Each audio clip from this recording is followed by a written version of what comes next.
All right, welcome back to another video. Today we are in FSD 14.3.6 and we're going to do the thin chain test over here at Home Depot. So first we're going to navigate to Home Depot and make sure it obviously navigates there okay, and then we will see about these chains that they have set up in the parking lot and see if it can actually avoid running into them. Last time it did on 14.3.5. So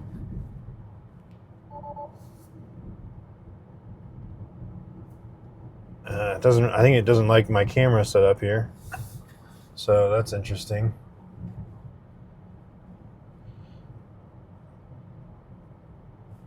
Interesting. Yeah. So it gave me a little warning there. Yeah. So it has done well with this since the last couple updates, it seems. I did actually intend to test it today with the hopes that it was going to be raining, because I thought maybe if it was raining, uh, that'd be more difficult for it to see the chain. So again, I'm going to have to find a different time to come out and try this test in different weather and lighting, because as it turns out, even though it's supposed to be raining today, it's definitely not. It's like bright and sunny. So go figure. I don't really know why uh, why that seems to be the case. The weather is never what they say it's supposed to be, it seems like. So the first impressions so far of 14.3.6 have been pretty good, although I have noticed it's a little bit more jittery around some situations than 14.3.5, it seemed like. So it's almost like it's more sensitive to some things. I haven't quite figured out what, but we did have a situation where it kind of was scared of a bus that was coming around a curve. It couldn't quite tell whether it was going to be in the lane or not. So it did a few little brake taps on that situation. Caution's fine, but it was clear to see that they were in the correct lane. So wasn't going to be any kind of problem there. I did actually have a critical disengagement, which was something that I used to have trouble with a few times in some of the earlier versions of 14, where it is pulling out onto a street, taking a right out onto a street, and doesn't correctly see the approaching car from the left. And in this case, I haven't seen it have problems with cars recently, but in this case, it was a motorcycle and they were coming up over a hill. So, it's hard to see. But we were going to end up pulling out far too close in front of them. And so that was, I had to prevent it from getting out into the street there. So that was unfortunate. So you still got to be paying attention. I mean, it's still not solved. There are still situations where I would say there are critical disengagements needed.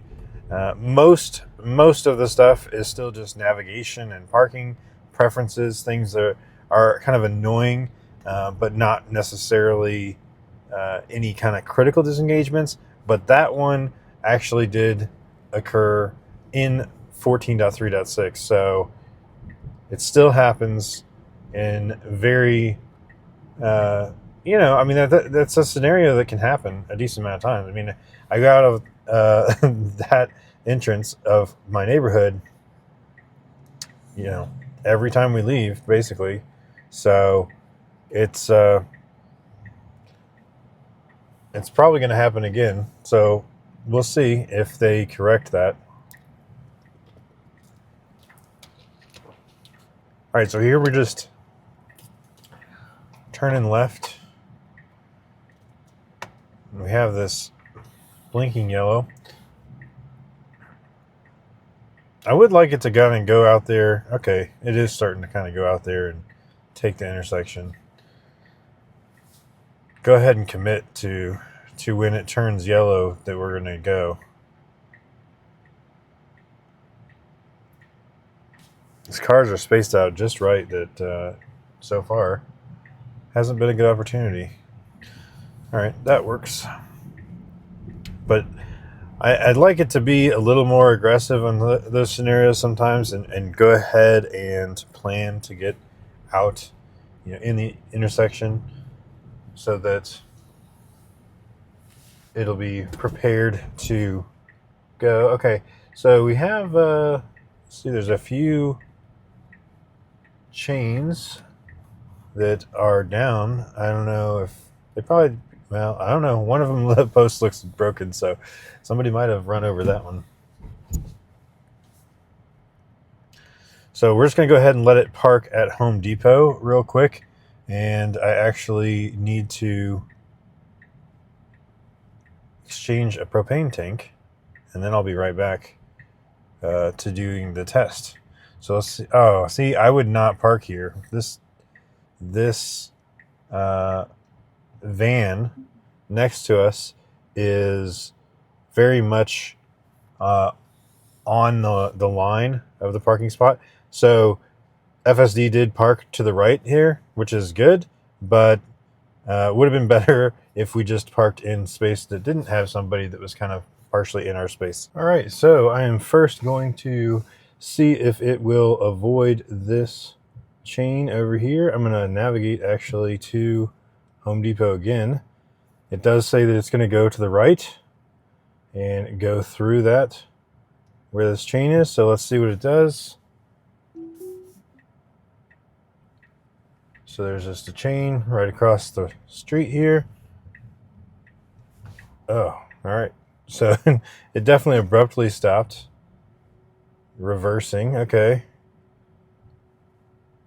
Interesting way to go about it. I mean, I think I probably would have done like a 3-point turn or something.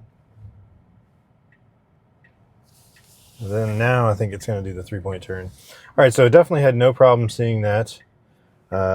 Definitely would have been nice for it to... Oh, I think it's just going to park. Is it just going to park? Yeah. Well, fair enough. We are in the Home Depot parking lot, so that works, but it definitely definitely didn't do a very good job of getting out of this situation. So let's see if we can get over here. Come on.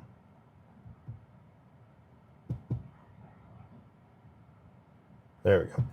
See if we can navigate over there and see if it'll go through one of these other chains.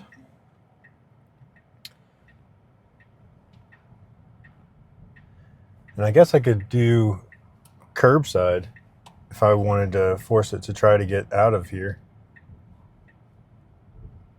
See if it picks the right one.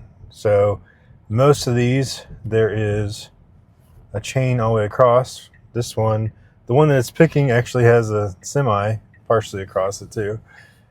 It stuttered a little bit. Yeah, so fair enough. I don't know. Is it going to do the parking thing? I'm not sure. Let's see. Let me switch it to curbside. Just so we know it shouldn't park in a space now. It needs to find a way out of this parking lot. It's getting very confused. So the semi is actually blocking both of these. It's kind of odd positioning there, but it needs to pick a different way out. All right, here's another one with a chain. This is a yellow thinner chain. Does it see it? Yes. Okay. Yeah, I don't know. It hesitated a little bit there, and I was actually wondering if we were going to get closer to it this time than that time. So it's really struggling to get out of here, which makes sense. I mean, it's not finding a clear path there are, looks like 3 different paths that it could choose. What's interesting about this is it's not seeing it before it's making the turn. So that one we just passed was one that it could have used. This one it did sort of see it before the turn. So, but this is the one we originally were at and still stuck. I wonder if it can get itself out of this. Now that I made it do the, pull over instead of park, it's not getting the opportunity to just park somewhere near our destination. It's actually forced to try to pull over, which, it should. So it should be more. So if we turn left right here, this one, we would have made it. Okay. And I don't think it has any memory of which ones it's failed at and which ones it's succeeded at. Yeah, because we're trying the same one again. It sees it is not good, so it hesitated. Now we're doing a 3-point turn here. So it definitely does a good job of seeing these chains quickly. That was the first time it actually avoided going down the row entirely. But it clearly does not remember when it has failed to go a certain way. So it does not remember where these chains are. We could go left. We could get out of here if we went left, but we're going to go right. There is one option. If we turn right here, that is clear. All right, I think I'm going to call it there. It definitely, my observation is that it is very good at seeing those chains. These chains, at least, I would like to see it in like maybe a darker environment, or especially if we could get a situation where it's raining.